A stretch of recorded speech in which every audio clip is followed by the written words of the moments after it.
Кыргызстандык бир ишкана Кытайга өз продукцияларын сата баштады. Анын өкүлчүлүгү Кытайга товар өткөрүүдөгү жол жоболору эрежелери өтө эле оор экенин ишкерлерге айтып берди. Товардын кабындагы жазууларынан эле кичинекей катачылык кетсе, чоң көйгөй жаралып, эмгек толук бойдон талаага кетерин белгилейт. Ар бир кадам тыкыр көзөмөлгө алынбаса, пландарың 5 мүнөттө талкаланып калышы ыктымалдайт.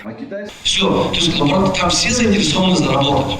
Эң эле жөнөкөй продукциянын тыш каптарындагы Кытай тамгаларынан бир ката кетсе болду. Эч нерсе кыла албай, канчалаган каражатка банкрот болосуң.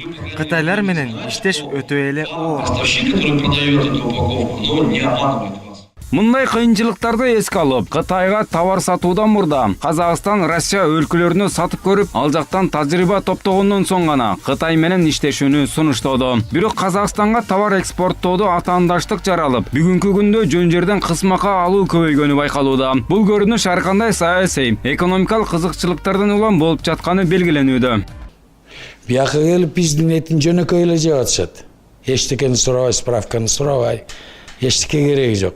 Кичине чек арага чыксаң эле справканын артынан справка. Ал түшүнүктүү. Бул жөнөкөй эле баягы эле государственный рекет деп коет го. Конкуренция баягы с административным ресурсом деген. Атайлап өткөзбөй атпайбы?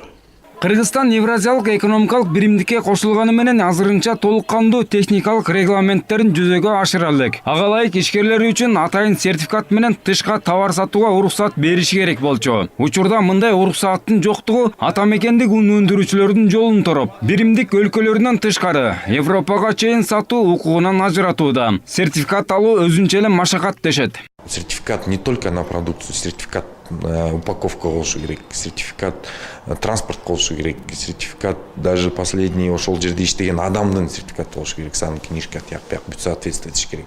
Ошонун баарын караш керек, производство соответствовать этиш керек, помещениялар соответствовать этиш керек, складтар соответствовать этиш керек, хранение соответствовать этиш керек. Ошонун баардыгы качан болот, ошол кезде гана сертификат накта сертификат болуп саналат. Бирок уруксат берген күндө деле ата мекендик ишкерлер чоң көлөмдө продукцияларды өндүрө албай жатат. Андыктан ишканаларды ирилештирүүгө өкмөт чараларды көрүп, чоң ишканаларды көбөйтүү зарылдыгы белгилениүүдө. Андан тышкары инвестициялык жагымдуу шарттарды, анын ичинен коопсуздукту чыңдап, ишкерлерге тынчтыкты камсыз кылышы зарыл дешет эксперттер. Ошол айыл чарба поставкалар ириленсе, анда биздин кара иштетүүчүлөр, ошол тамак аш чыгаруучулар дагы ошол поставка сырьё жагынан бүт өлкөлөрдү, ошол бизге кызыктар өлкөлөрдүн баарын камсыз кылууга дарамет жетет. Бүгүнкү күндө андай болбой жатат. Мисалы биздин товарды ала турган болсо деле биз жетиштүү көлөмдө чыгара албай атабыз, анткени бизде сырьё жок болот. Сырьё бул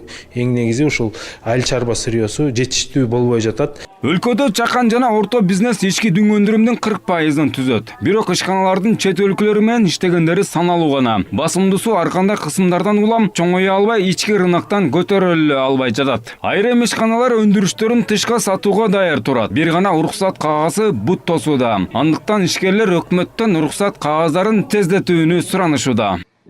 Улукбек Кутманбаев, Адилет Марсбеков, Вести Бишкек.